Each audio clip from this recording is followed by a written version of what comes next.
Now, another question which may arise, for what period can the unblocking be done by a jurisdictional officer and what are the implications of it?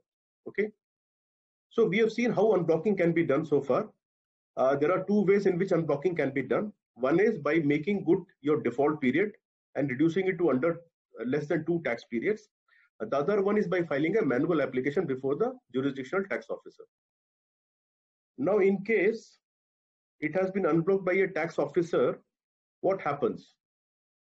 Now, the period for which it has been unblocked will be indicated by the tax officer in the order passed by him or her. That's one. The unblocking can be valid up to 90 days. So there is a block of 30 days, 60 days and 90 days for which unblocking can be done by the tax officer. Now, as a matter of abundant precaution, the portal will be sending a reminder mail and SMS 7 days before the expiry of your validity period, as indicated in the unblocking order, to remind you that in case you have still not filed your return, it is going to be again blocked after a gap of 7 days. So this is a function which portal will be doing on a regular basis. Now, in case the validity period expires and the taxpayer fails to file the returns, then automatic blocking will again happen. So the taxpayers are advised not to let this period lapse and file the return within this validity period. So we have seen the implications of blocking, unblocking.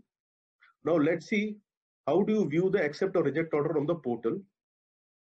Now these are some of the screenshots. Since we don't have the login credentials of taxpayers, I'm just showing you the screenshots here. You log on, then go to the orders, additional notices and orders you'll be able to see, and the date of issuance would be also visible there, and you can view the order right here. So this is what opens once you click on view, and by clicking on this green order type here, you'll be able to view the actual order. Before we end, I would like to tell you that you can connect with us on the Facebook. You can also view our webinars, which are on the YouTube portal, dedicated YouTube portal, which is available, a link for which is available on our website, on our portal.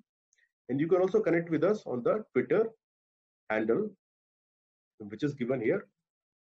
Before I conclude, I would like to thank CEO GSTN, EVP Services, SVP Services, NEGD, and my colleagues in GSTN, Mr. Veer Singh, Mr. Satesh, Mr. Munish, Ms. Neera, for helping me with making this presentation for you taxpayers. Thanks a lot. Jai Hind.